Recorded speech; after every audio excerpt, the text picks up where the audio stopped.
प्रिय मित्रों, आप सभी का हमारे YouTube चैनल डिजिटल ज्योतिष गुरु में बहुत बहुत स्वागत है। तो मित्रों, आज हम चर्चा करेंगे कि जो ज्योतिष सीखने का जो 30 दिन का पाठ्यक्रम शुरू कर रखा है, इसके अंदर आज जो ये छठा भाग है, 6 भाग है, इसके अंदर हम ये देखेंगे कि जो 5 भाग गए हैं वो क्या है। ये ज्योतिष शिक्षा में जो 30 दिन पाठ्यक्रम है, उसके अंदर ये पहला पायदान है। अब पहला पायदान इसे क्यों कहा है, किस रूप में कहा है, इसके ऊपर थोड़ा प्रकाश डालेंगे। उसके बाद में अगले पायदान में प्रवेश करेंगे। यानी ये पहला पायदान है जो 1 पार्ट से लेकर के 5 पार्ट तक का है, वो पहला पायदान का है। अब किस रूप में कहा है, तो इसके लिए हमें अपने बचपन को याद करना होगा कि बचपन में हम जब शिक्षा प्राप्त करते थे या हमने शिक्षा प्राप्त की तो किस रूप में की और कैसे हम सीख गए। शुरू से तो हमें कुछ नहीं आ रहा था, फिर भी आज हमें सब कुछ आ रहा है, तो कैसे सीखा।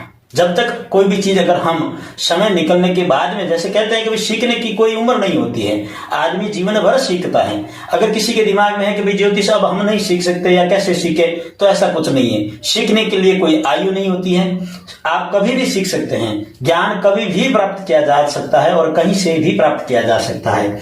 तो उसी चीज को ध्यान में रखते हुए हम अपने बचपन के दिनों को याद करेंगे कि हम जब छोटे थे, जब स्कूल में हमें एडमिशन करवाया, तो उस समय हमने शिक्षा किस रूप से और किस प्रक्रिया से प्राप्त की थी। वो का वो इस ज्योतिष के अंदर इसको जटिल भाषा को सरलीकरण में या इस तरीके को सरल करने के लिए हम थोड़ा समझने का प्रयास करेंगे कि हमें ये इतना हैवी क्यों लग रहा है, ऐसा मुश्किल क्यों लगता है कि ये ज्योतिष बहुत ही मुश्किल है और हम नहीं सीख पाएंगे।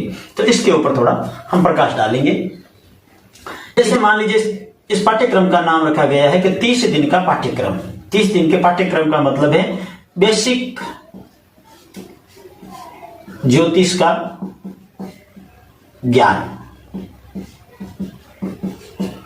मतलब 30 दिन में आपको ज्योतिष का बेसिक ज्ञान हो जाएगा। अब इस 30 दिन को हमने किस भागों में और किस तरह से बांटा है। जैसे मान लीजिए कि अभी जो हमारे जो पार्ट बने हैं वो 1 से लेकर के 5 तक बने हैं।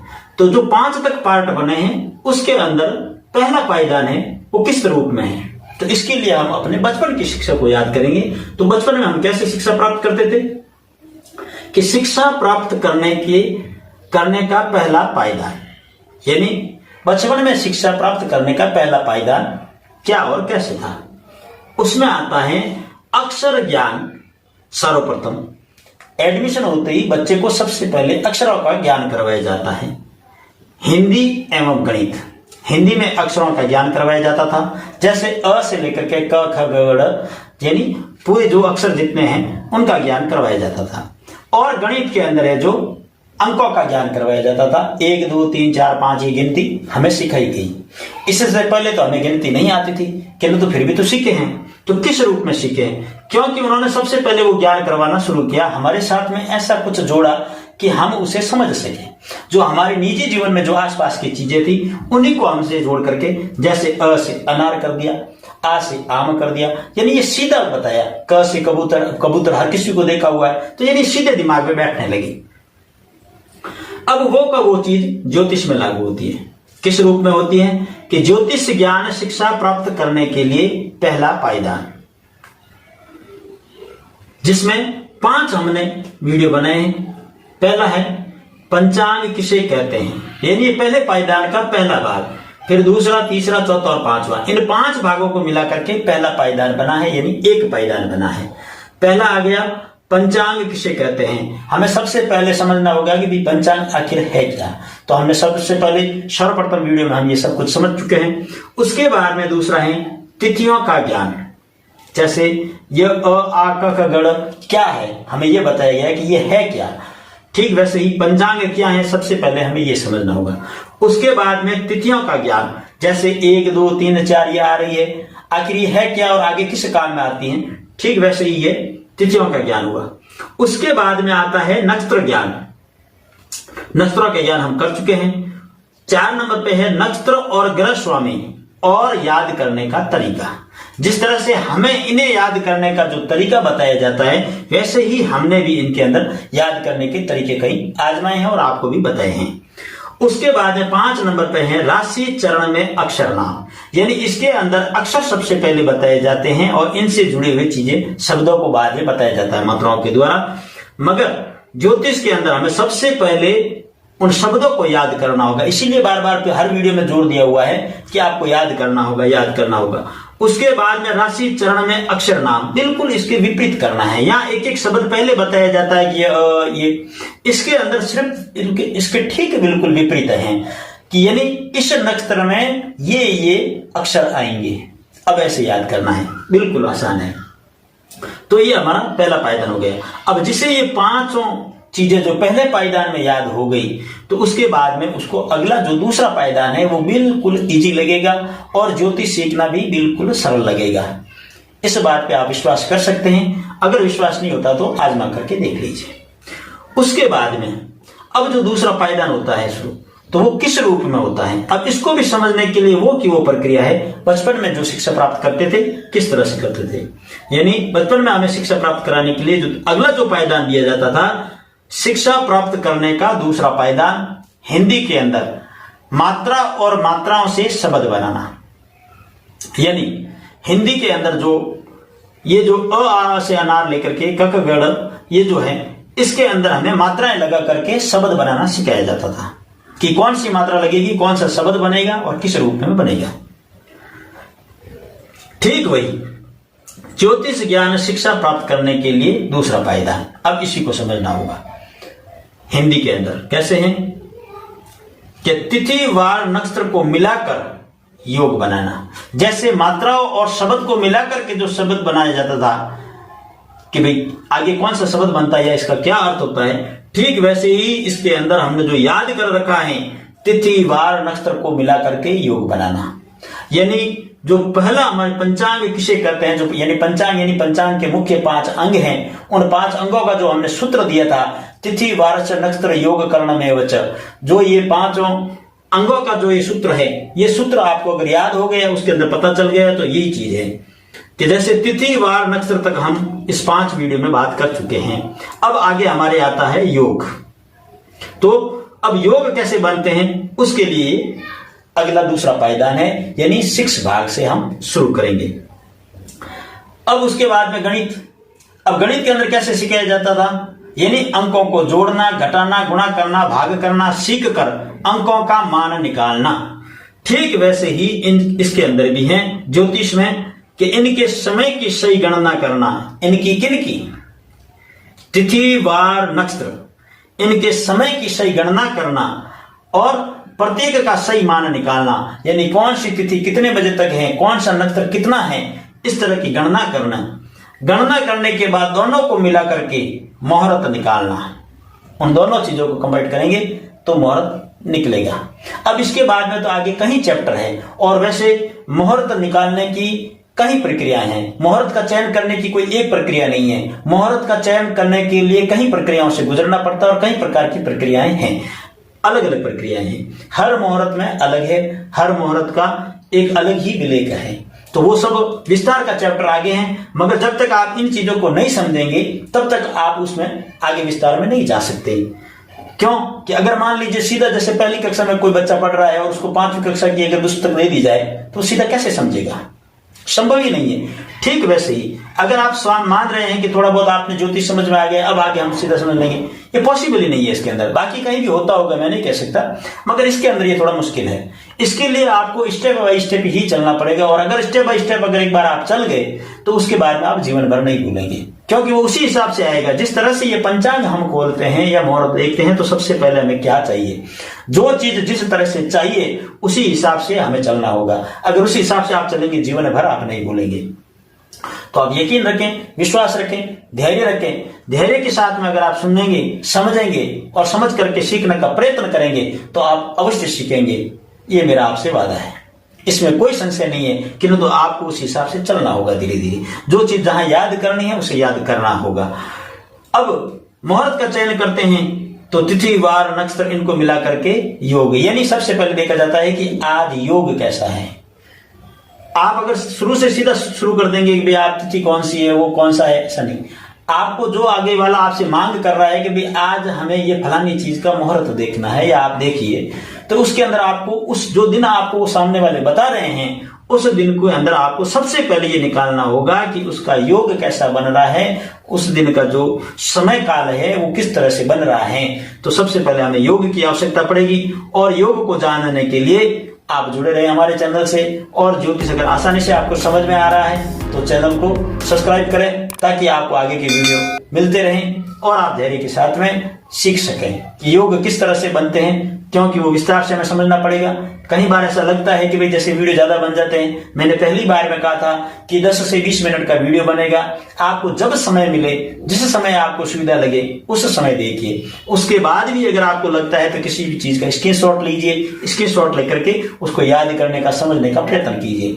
इसके अंदर अभ्यास है, जितना आप अभ्यास करेंगे उतने पारंगत होते जाएंगे, क्योंकि ज्योतिष तो अथाह सागर है, इसका कोई पार नहीं है। और ऐसे कहीं हुए हैं महापुरुष जो ज्योतिष से बहुत कुछ इतने आगे निकल गए कि जिसका हम सोच भी नहीं सकते हैं। ये तो अथाह सागर है, इसमें अब आप कैसे तैर सकते हैं वो आपके ऊपर है। ये तो एक प्रक्रिया है वहां तक पहुंचने की। जिस तरह से नाविक नाव को लेकर के शुरू होता है, उसी तरह से ये प्रक्रिया है। अब आगे आप नाव को कैसे चलाते हैं ये आपके ऊपर है।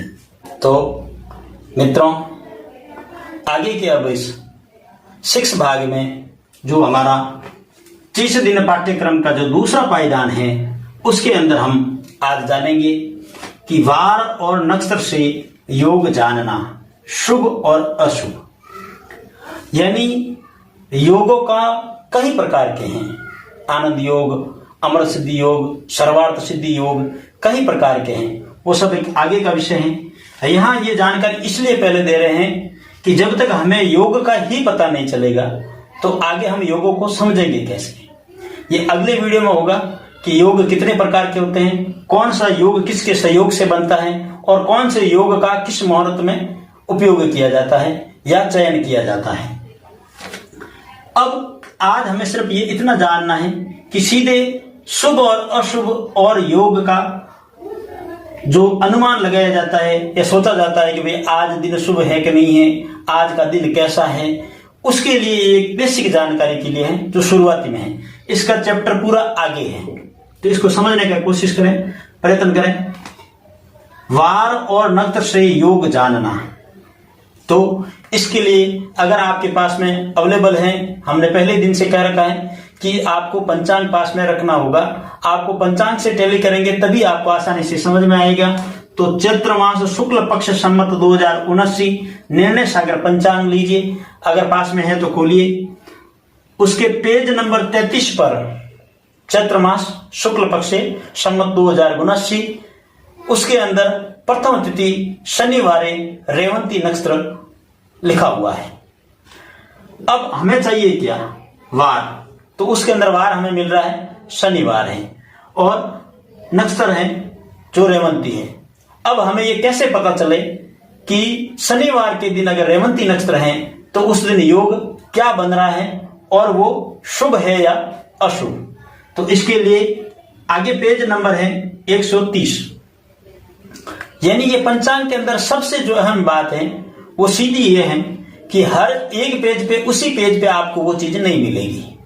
जब तक आप आगे पीछे के पेज में आप नहीं ढूंढेंगे तब तक नहीं मिलेंगे। ये बार बार जिसमें आप अभ्यास करेंगे तो ये स्वतः ही हो जाएगा। तो पेज नंबर 130 पर इन योगों के आनंद योगा सारणी दी हुई है। तो उस सारणी से हम समझते हैं कि कैसे क्या है।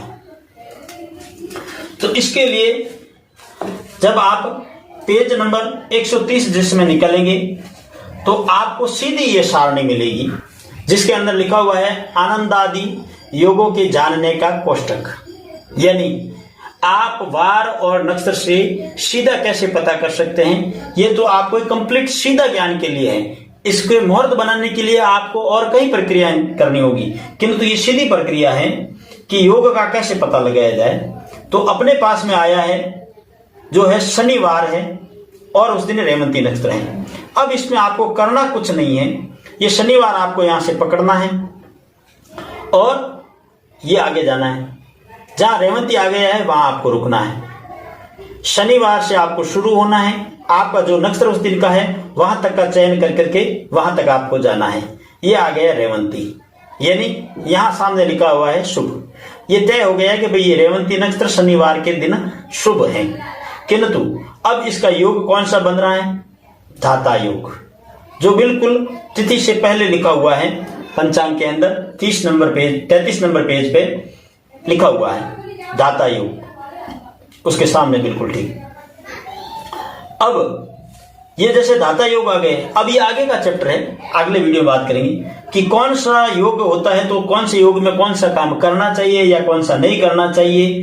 ठीक इसी तरह से आपको समझना है। अब मान लीजिए जैसे शनिवार के दिन वहां भरणी नक्षत्र लिखा हुआ आ गया, आपको देखना है कि भाई अगर शनिवार के दिन भरणी नक्षत्र हैं तो उस दिन क्या होगा, तो यहां अशुभ योग आ गया, यहां द्वाक्ष योग आ गया। और जैसे मान लीजिए सोमवार के दिन अश्लेषा नक्षत्र है तो सौम्य योग आ गया, शुभ है।